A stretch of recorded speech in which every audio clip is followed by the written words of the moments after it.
Assalamualaikum warahmatullahi wabarakatuh. Perkenalkan nama saya Oktavianti Ramadhani. Pada kesempatan kali ini, saya akan mempresentasikan materi mengenai manajemen strategi, khususnya tentang pengetahuan dasar, ruang lingkup, dan sejarah perkembangan manajemen strategi.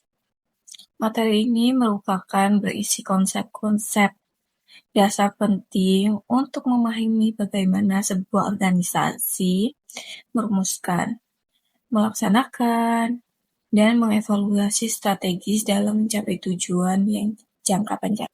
Pembahasan ini sangat relevan karena di era persaingan bisnis saat ini, perusahaan dituntut untuk mampu beradaptasi, melakukan analisis ke lingkungan, dan menentukan strategi terbaik agar tetap bertahan dan unggul.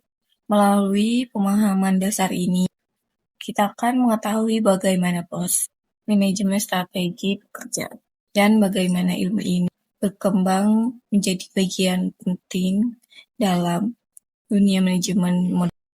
Yang pertama ada ringkasan penjelasan menyeluruh manajemen strategik.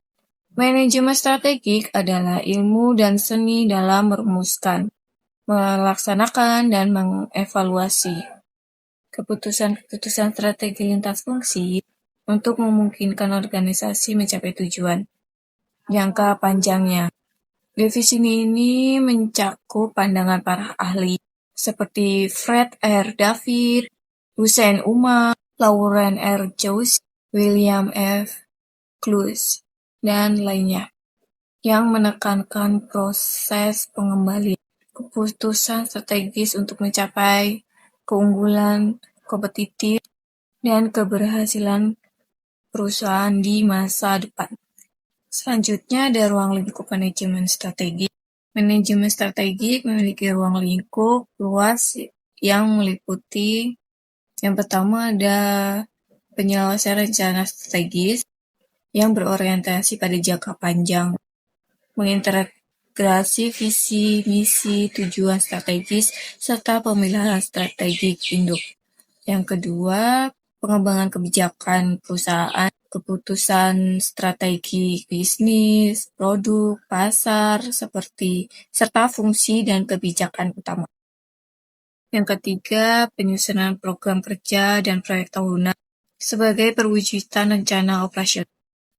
Yang keempat, ada dimensi manajemen strategik meliputi orientasi waktu ke masa depan, lingkungan internal dan eksternal, pendayagunaan sumber daya, keterlibatan manajemen puncak, dan berbagai bidang fungsi organisasi. Kelima, pentingnya keterlibatan manajemen puncak dalam penetapan pengimplementasian strategi. Selanjutnya ada sejarah dan perkembangan manajemen strategi. Manajemen strategik dahulu dikenal sebagai kebijakan bisnis dan perkembangan di sekolah bisnis ternama Amerika seperti Wharton dan Harvard. Pada perkembangan selanjutnya, hingga era 1970-an, pendekatan lintas disiplin mulai banyak digunakan untuk merumuskan strategi yang efektif. Tokoh dan institusi penting dalam sejarah ini seperti McKinsey, Schumpeter, Taylor, Barnard, serta teori-teori penting tentang persaingan dan kewirausahaan telah mewarnai landasan manajemen strategi modern. Selanjutnya ada tujuan dan pencapaian manajemen strategi.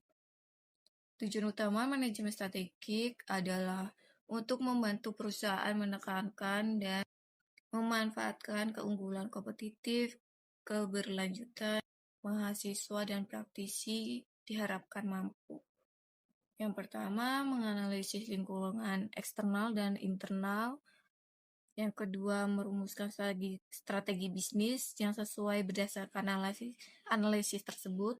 Yang ketiga, mengelola implementasi dan evaluasi strategi secara efektif. Selanjutnya ada proses pembelajaran manajemen strategi. Pembelajaran manajemen strategi meliputi pemahaman konsep dari dasar hingga aplikasi praktis melalui studi kasus. Materi pembelajarannya mencakupi Yang pertama, definisi dan ruang lingkup manajemen strategi. Yang kedua, sejarah dan evolusi konsep. Yang ketiga, visi, misi, tujuan, dan filsafat perusahaan. Keempat, model-model pengambilan keputusan strategi. Selanjutnya, teknik analisis strategi seperti SWOT, BCG, strategi kompetitif, dan kooperasi. Lalu ada implementasi, evaluasi, dan pengawasan strategi.